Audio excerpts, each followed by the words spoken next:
Jadi memang saya itu lulusan S1 dari UCLA, University of California, Los Angeles, di Amerika. Dan bidang saya sendiri itu awalnya memang ngambil majornya itu di business accounting, bisnis ekonomi. Nggak ada sama sekali di dunia F&B. Nah, ketika saya balik Indo, saya membuat bisnis rempeyek ini, orang-orang tuh masih banyak yang berpikiran, memang bisnis rempeyek itu bakal balik modal ya? Kan itu makanan kampung, makanan murah gitu. Nah, yang saya berpikir dari situ, berarti belum banyak orang yang berpikir bahwa bisnis ini tuh bisa besar dan bisa meraup omset yang besar gitu. Halo, nama saya Yesi Kalisa, saya punya usaha di Peyek Nyai. Itu kita spesialis memproduksi rempeyek dan makanan tradisional seperti kacang-kacangan, lalu sambal. Peyek Nyai itu sudah berdiri dari 2019 akhir ya. Jadi mungkin sudah sekitar 3 tahun lebih, hampir 4 tahun. Peyek Nyai lokasinya ada di Ciputat, Tangerang Selatan. Nah, kita lagi di dapur Peyek Nyai nih. Yuk, mari kita lihat kegiatan di dapur Peyek Nyai.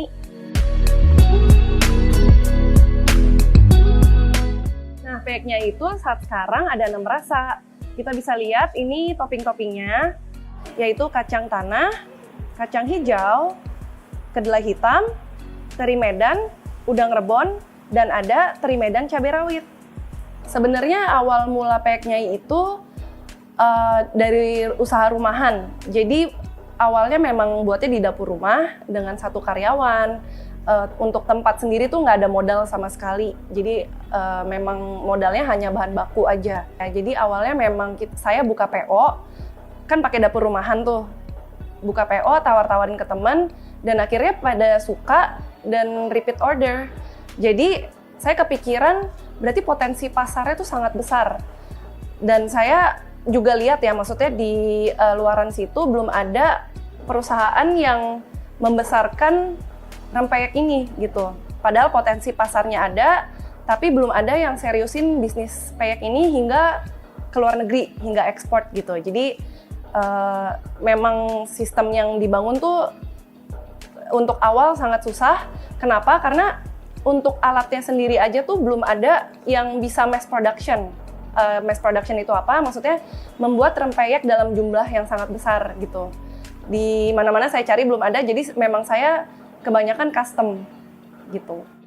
Jadi kalau dulu paling seminggu itu hanya hitungan puluhan gitu ya, karena kan terbatas 1 orang yang buat dan tempat produksinya juga kecil gitu di rumah.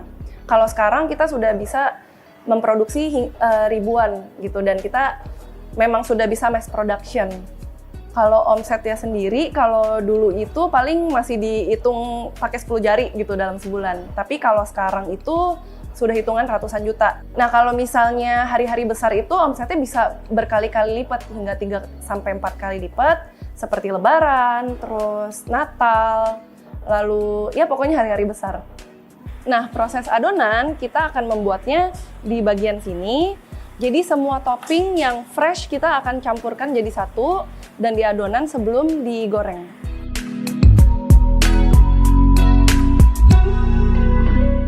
Nah, setelah peyek nyai digoreng, kita akan melalui proses yang namanya packing.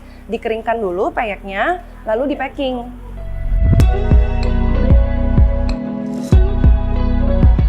Jadi untuk teman-teman yang misalnya belum ada modal, itu bagus banget untuk mengutilisasi dunia digital marketing. Karena kenapa? Kita bisa modal minim, tapi kita bisa menjangkau kalangan yang sangat luas. Bisa sampai luar negeri, luar kota, seperti itu. Jadi awalnya memang kan di rumah Peyek Nyai. Kita memproduksinya belum bisa banyak gitu.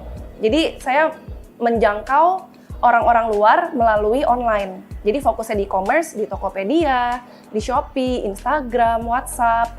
Nah, ketika namanya sudah makin terkenal, saya memberanikan diri untuk membuka pabriknya sendiri, tempat produksi yang lebih luas. Karena kan kalau misalnya memang sudah sertifikat BPOM itu tidak bisa tempat produksinya satu dengan tempat tinggal. Jadi harus ada tempat produksinya sendiri. Beda dengan PIRT yang mungkin masih bisa disatukan oleh tempat tinggal. Nah, ketika sudah membangun pabriknya, jadi kita memproduksi setiap hari. Mungkin orang-orang berpikir, cuman jualan rempeyek gitu, apa susahnya? Yang susah itu kalau misalnya kita berusaha membangun sebuah sistem dan membesarkan. Kenapa? Karena banyak banget kompetitor yang akan berdatangan. Siapa sih yang nggak bisa buat rempeyek? Rempeyek kan hanya tepung, pada bilang seperti itu sih. Tapi apakah orang-orang bisa bertahan dengan bermunculan begitu banyak kompetitor? Kalau ingin membangun sebuah bisnis, pasti ada kendala yang mungkin menjatuhkan teman-teman, tapi nggak boleh nyerah gitu, karena pasti ada jalan keluarnya. Contoh misalnya seperti saya, ketika membangun sebuah bisnis ini, banyak banget kompetitor yang berusaha untuk menjatuhkan saya gitu. Contoh, mungkin saya udah foto bagus-bagus, pakai fotografer, lalu videografer, lalu mereka ngambil fotonya dan menjualnya di toko mereka gitu. Itu kan maksudnya sebuah modal yang dicuri oleh orang gitu. Ada juga misalnya saya sudah membangun begitu banyak ulasan di toko online seperti Shopee, Tokopedia, dan tiba-tiba ada banyak orang tuh yang berusaha ngehack gitu. Dan waktu itu pernah ulasannya udah banyak banget, udah beribu-ribu ulasan.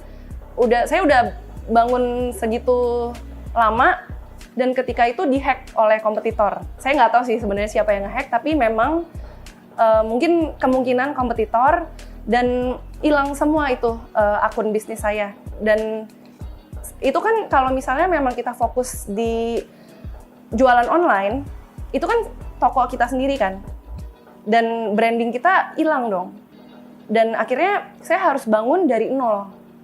Jadi pas saat itu saya sedih banget gitu, sampai nangis karena usaha yang sudah saya bangun begitu lama, susah payah ngebangun dari nol hingga ribuan ulasan, tahu-taunya harus ulang lagi dari nol. Itu kan nggak mudah.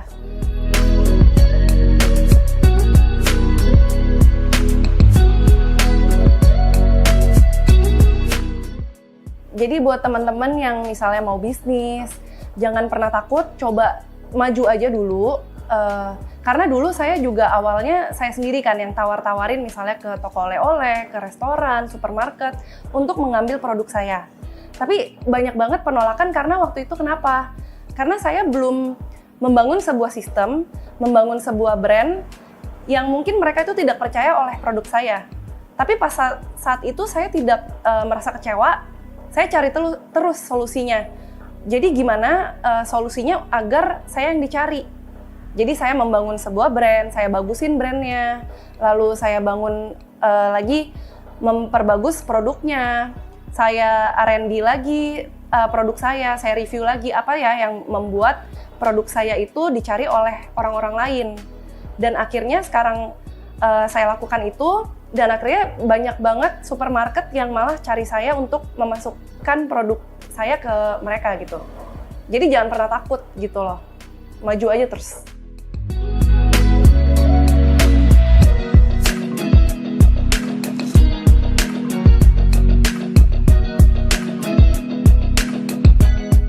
Kalau harapan Peyek Nyai ke depannya, saya punya mimpi gitu ya, karena kan memang Peyek Nyai itu makanan tradisional dan membawa nama Indonesia, tapi belum ada brand rempeyek yang besar di Indonesia hingga ke luar negeri.